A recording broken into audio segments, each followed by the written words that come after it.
Jean-Philippe, j'aimerais bien que tu m'expliques un peu la typologie du 2 et j'aimerais aussi, si c'est possible, essayer de la vivre intérieurement pour mieux la comprendre. D'accord. Alors, je dirais le flux de... Alors après, c'est comme tous les flux. Euh, Utiliser consciemment au bon moment, c'est un cadeau. Là où ça devient un problème, c'est quand il est surinvesti et surutilisé. Mais le flux 2, je pense que tu as eu des enfants, hein, ce que je sais. Donc à un moment donné, forcément, la maman avec ses enfants, elle est dans un flux 2 qui est très, je dirais, qui est très positif, qui est très bienvenu à ce moment-là. La question, elle n'est pas les moments où c'est bienvenu, la question, elle est dans les moments où c'est pas le moment. Alors, si on veut essayer de comprendre ce qui se passe à ce moment-là, euh, comment on pourrait expliquer la chose? À un moment donné, il y a cette confusion chez la personne qui fait trop de 2, moustiques. Ça, c'est les moustiques, c'est pas du 2. Voilà. Il y a cette confusion chez ces personnes qui font du 2 entre l'amour et une marchandise. Il y a cette croyance qui est fondamentale qui s'installe à cause de l'histoire d'enfance, on avait parlé des histoires d'enfance, hein, qui fait que l'amour, ça se mérite, ça s'achète. Et donc cette personne qui veut de l'amour va faire la chose suivante, c'est que pour en avoir, elle va dire, il faut que pour être sûr d'en avoir, parce que c'est important, j'en donne d'abord. Mais ça c'est de l'amour de marchandise, parce que si je donne pour avoir des dividendes. Donc en fait c'est un investissement financier, hein, finalement, j'en donne, mais c'est pour en recevoir un retour. C'est pas du tout l'amour désintéressé, c'est pas du tout l'altruisme qui est le mot qu'on met sur le 2 dans la tradition orale, l'altruiste, qui ça prête à confusion. Donc on est vraiment dans cette dynamique, je donne pour recevoir. Alors si je donne pour recevoir, à un moment donné, stratégiquement, je vais investir des espaces où on va pouvoir me remercier pour ce que je fais. Donc, si tu voulais te mettre dans la peau de quelqu'un qui est pris dans des 2 à un moment donné, je t'inviterai à mettre tes filtres d'attention sur quels sont les besoins des autres. Quels sont les besoins des autres que je peux combler, qui vont faire que, à un moment donné, ils vont m'être reconnaissants de ça. Donc à un moment donné, si moi j'active ce filtre, je me dis, là, Virginie, tu as l'air d'avoir un petit peu chaud, est-ce que tu veux que je te serve de l'eau, hein, par exemple, ou des choses comme ça. Donc le filtre à installer pour bien ressentir ce qui se passe, c'est ça. Et si tu installes ce filtre là maintenant, qu'est-ce que tu constates à l'intérieur de toi qui se passe? Si là tu te mets à l'écoute de tout ce que tu pourrais faire pour gagner l'amour des autres. Qu'est-ce que ça dit à l'intérieur?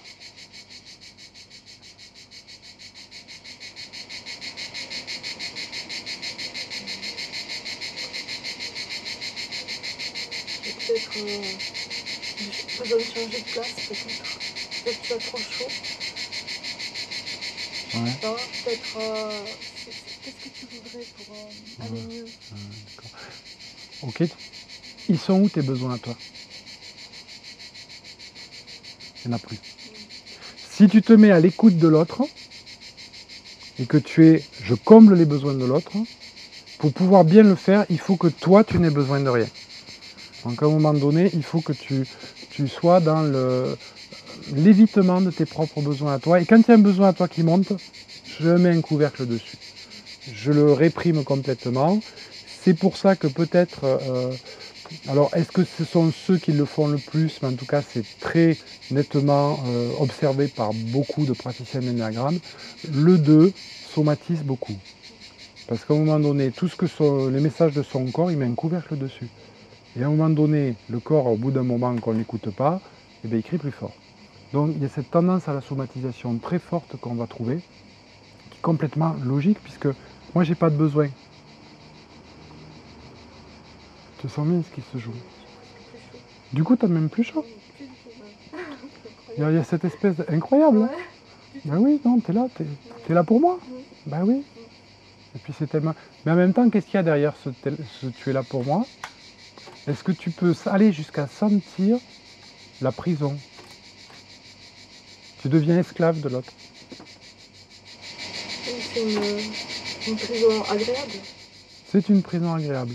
Mais passer un certain stade de travail avec l'énéagramme, alors peut-être pas au début, mais les personnes qui ont beaucoup de deux, qui travaillent sur leur deux, à un moment donné vont contacter ce besoin de liberté, qui est un mot-clé qu'on associe souvent aux deux.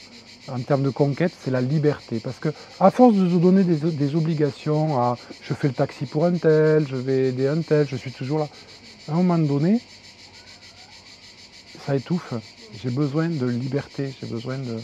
Et on va trouver ça chez des personnes qui travaillent leurs deux depuis quelques temps, parfois aussi. Donc on a cette chose-là qui se met en place. Est-ce que c'est plus clair? Je commence à mieux percevoir. Mais quelque part, la dynamique du 2 est à inverser. Hein. Quand j'ai quelqu'un qui vient en cabinet comme ça et qui me fait un flux 2 pour la question qu'elle est venue traiter ce jour-là. Hein. Moi, je travaille vraiment toujours en flux et je ne veux surtout pas enfermer les gens. À un moment donné, je vais le faire avec une métaphore gestuelle. Le 2, c'est je te donne et je prends les dividendes. C'est pour ça qu'au bout d'un moment, la personne qui fait du 2, qui n'a pas assez de dividendes, vous avez inévitablement droit à la phrase « avec tout ce que j'ai fait pour toi », qui trahit le mécanisme, qui peut aller vers des formes désintégrées, allant jusqu'à dans dégradation pathologique, c'est l'hystérie qu'on appelle l'hystérionie aujourd'hui. Enfin,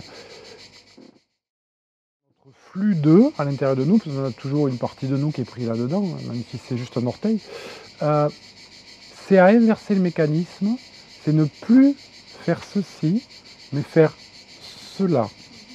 C'est-à-dire, je te donne, et je me sers au passage. C'est-à-dire qu'au moment où je te donne, ça me fait plaisir.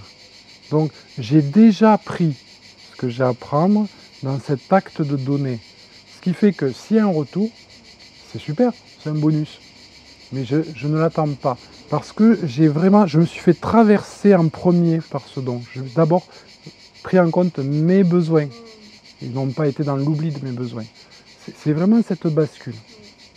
Ça permet un meilleur équilibre entre savoir donner et savoir... C'est toute la logique du donner et recevoir qui est en jeu avec cette question du 2.